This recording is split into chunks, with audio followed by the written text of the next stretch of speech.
Reflexive and एम्फेथेटिक pronounce. ठीक है, सो कुछ एग्जांपल करेंगे इस वीडियो में हम रिफ्लेक्सिव और एम्फेथेटिक प्रोनाउंस के।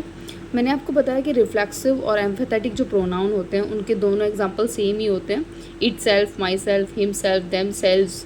सेल्फ और सेल्व्स वाले वर्ड रिफ्लेक्सिव और एम्फेथेटिक दोनों ही प्रोनाउंस में आते हैं, लेकिन उनमें डिफरेंस क्या होता है वो कुछ एग्जाम्पल के साथ हम इस वीडियो में करेंगे।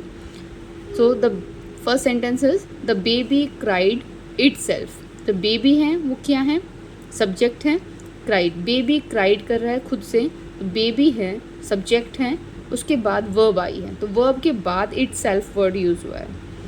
वर्ब के बाद जब सब्जेक्ट के बाद वर्ब आ जाए, वर्ब के बाद इट सेल्फ आए या माई सेल्फ आए, कोई भी सेल्फ वर्ड आए तो वो रिफ्लेक्सिव प्रोनाउन में काउंट होता है।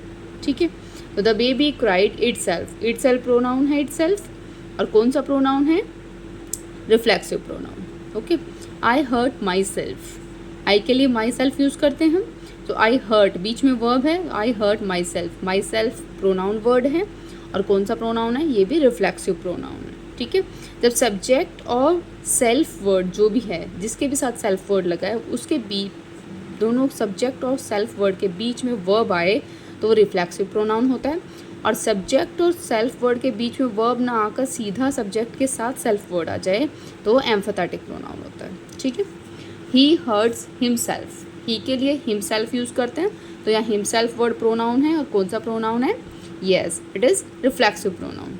दे हर्ट देम सेल्व्स, दे के लिए हम देम सेल्व्स यूज़ करते हैं, दे के लिए हम देम सेल्व्स वर्ड यूज़ करते हैं, तो उसके बाद बीच में दे के बाद हर्ट आया है, वर्ब आई है, तो ये रिफ्लेक्सिव प्रोनाउन होगा। ठीक है, देम सेल्व्स वर्ड प्रोनाउन है, और कौन सा प्रोनाउन है, it is reflexive pronoun. Everyone hurts himself, जो हिमसेल्फ वर्ड है वो क्या है, प्रोनाउन है, और कौन सा प्रोनाउन है, रिफ्लेक्सिव प्रोनाउन, क्योंकि एवरीवन के जस्ट बाद ना आकर वर्ब के बाद आया। ठीक है, we ourselves enjoyed the picnic, अब यहाँ पे ध्यान से देखिएगा, वी आवरसेल्व्स, वी क्या है, सब्जेक्ट है, सब्जेक्ट के जस्ट बाद सेल्स वर्ड आया है। ठीक है, तो ये क्या करता है, एम्फेथेटिक करता है, दबाव देता है इस पे। ठीक है, आवर सेल्फ इस पे दबाव देता है सब्जेक्ट पे।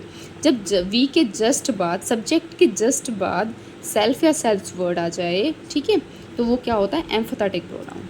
आई माई सेल्फ, ठीक है, आई के जस्ट बाद माई सेल्फ है, सोल्ड द कार, तो ये भी एम्फेथेटिक प्रोनाउन है। शी हर सेल्फ, शी के लिए हम हर सेल्फ यूज़ करते हैं, तो शी के जस्ट बाद हर सेल्फ वर्ड है, painted the room, she her self painted the room, जो हर सेल्फ वर्ड है वो प्रोनाउन होगा, और कौन सा प्रोनाउन होगा, एम्फेथेटिक, एम्फेसाइसिस या एम्फेथेटिक।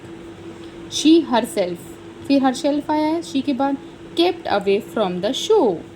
ठीक है, शी हर सेल्फ, उसने खुद से ही उस शो से बाहर निकल गई, खुद से ही। ठीक है, तो जो सब्जेक्ट है उस पर हर सेल्फ क्या कर रहा है, एम्फेथेटिक दबाव दे रहा है। ठीक है, तो क्या होगा, एम्फेथेटिक प्रोनाउन, मैंने आपको बताया ना। ठीक है, और एग्जाम्पल से समझा दिया, अगर सब्जेक्ट के जस्ट बाद ये वर्ड आए तो एम्फेथेटिक प्रोनाउन होता है, और सब्जेक्ट के बाद वर्ब आके तब ये वर्ड आए सेल्फ वाले, सेल्फ्स वाले, तो वो रिफ्लेक्सिव प्रोनाउन होता है। फाइन।